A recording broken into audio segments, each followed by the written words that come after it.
bummed around and played my guitar. And so I'm not particularly critical of people that bum around and play the guitar till they're 23. It's just my instinct. So nowadays it's more swung around in my way of thinking, and we kind of use the phrase that we hire for attitude, and we train for skill.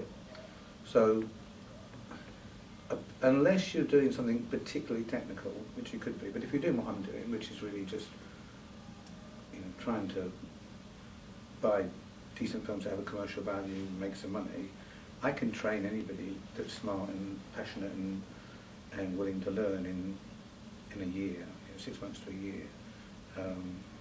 Whether they're any good or not is a different thing, but I can show people how that works, and so the attitude will be much more important. And again, it'll be the no ego. It will be I think people have to, if they want to work in the film business, you have to really love film. And so the thing that I find surprising when I go talking in places in film schools is how little sometimes the people that are studying have a passion for film. In the music business, in the, say, sports, if you want to be a footballer, you're likely to really love football, and you're likely to play every day, and you're likely to kick a ball against the wall, and you're likely to go to every game, and you're likely just to love it. And the same if you want to be a musician. I mean, I don't know, maybe younger people just want to be celebrities nowadays, but in my day, if you wanted to be a musician, you were likely to play a guitar, sing, and just do anything to want to play. And yet when I go to film talks, and I talk to people about the film world, they often aren't really following what's going on in film. Even the excuse might be, yeah, I'm not interested in this film, but I'm interested in this film, which is fine, but you do actually have to have a passion in some kind of film. And I will spot very quickly if I'm talking to somebody that thinks they've been to some kind of school and learned stuff, and therefore will be given a special advantage, and I will probably do the opposite. If I think somebody thinks because they have a badge or a certificate they have an advantage, and yet I can spot they don't have a passion, the badge comes as a negative to me, which might be a bit mean, I know. So you mentioned about your startup as well, or your production company. So is there any advice you'd give to somebody who is looking to kind of do their own startup, or I should stop? Yeah, I mean, you everything can be done much cheaper now than it used to. So you can make things very cheaply, and it's all about the story. And so if you're going to do a startup, you probably, it's a bit like fishing, when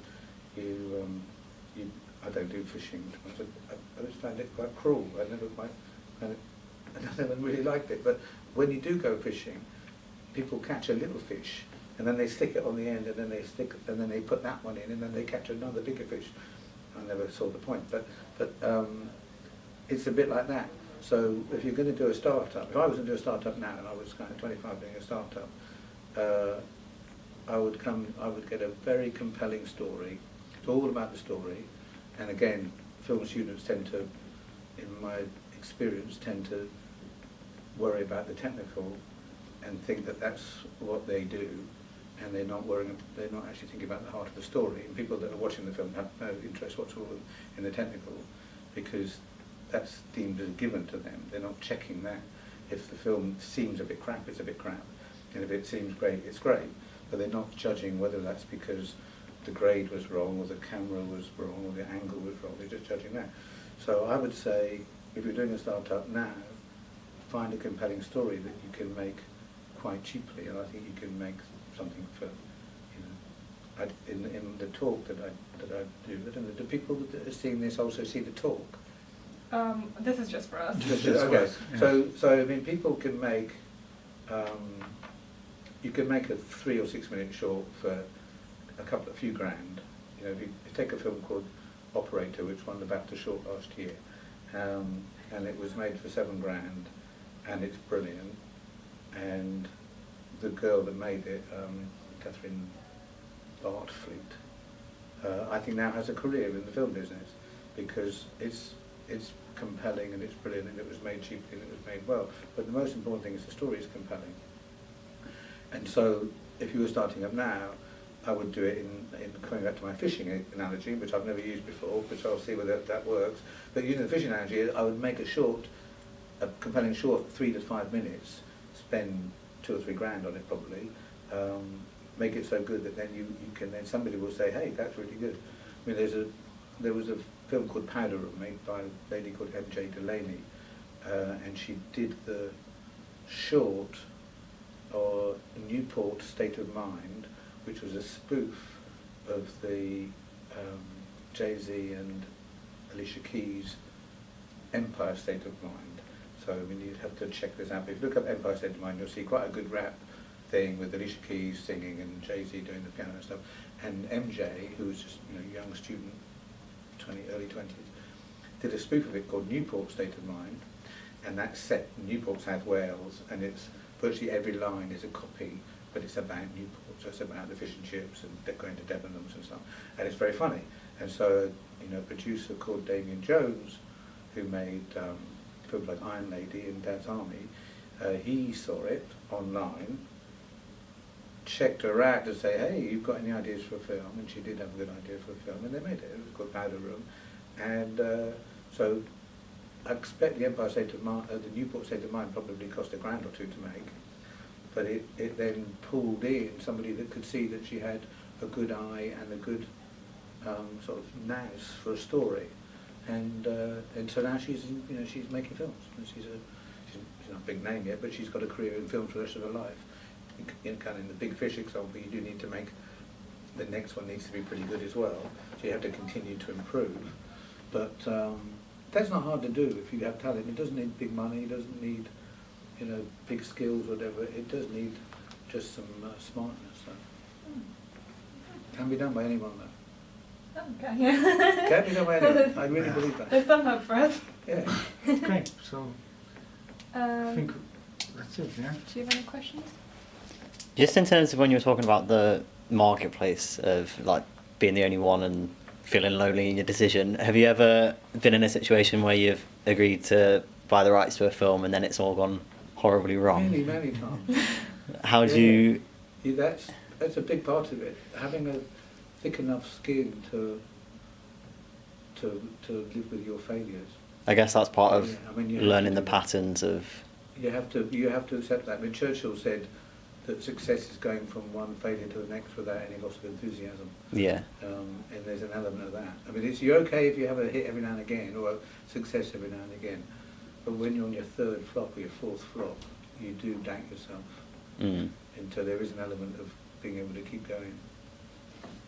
When you worked for companies like Universal and you did manage to, if something went wrong and it was a flop, was there consequences for you, or was it just oh, it's fine, just move on? It depends on your track record, really. Yeah. People very rarely. I remember when I first started, the guy I was working for told me that nobody would be fired for one miss. And I didn't really understand what he meant. I'm like, oh, what do you mean? I was thinking, well, we're all in it together. We were a team of 10 people and we're all going to do stuff.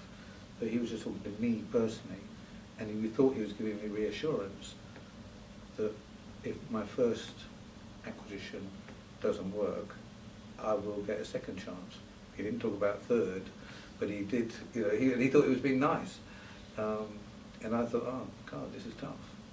Yeah. I don't know. I mean, yeah, if you buy flop after flop after flop, people are going to stop giving you money, because don't forget, it's somebody's money. That's the other thing. People would tend to think there's just some money around, but it's not. It's always somebody's money, and so that person is giving somebody that money to say, go make me some more. And within all the niceness of making groovy films and having a good time and all that sort of stuff, you still need that person's money. Unless you're going to spend your own money just to have a good time, you still have to honour the confidence that that person's given in you. And it's rarely go make a cool groovy film. It's usually make a good film, but mostly give me my money back and some more. Sometimes money back will do okay for a while, but too many minuses, and you're not going to get given any more money. Mm. So Yeah. you never get another chance. Yeah. So do you go to a lot of film festivals and stuff then too? Okay. Yeah. Yeah. Yeah. Mm. Have you ever been in Poland? Have you seen Poland? Poland. Poland. No, Poland, no, Some no. film festival in Poland. No, but I did a film set in Poland. Are you coming to the talk? Yes. Yeah, I talk about a film set in Poland. Oh, okay. In fact, a lot of the things I've just said, I repeat in a minute. So you'll have to look out the window and check your mail while I do it. All right. Perfect. All right. Thank you Thank very you. much for your time. Okay.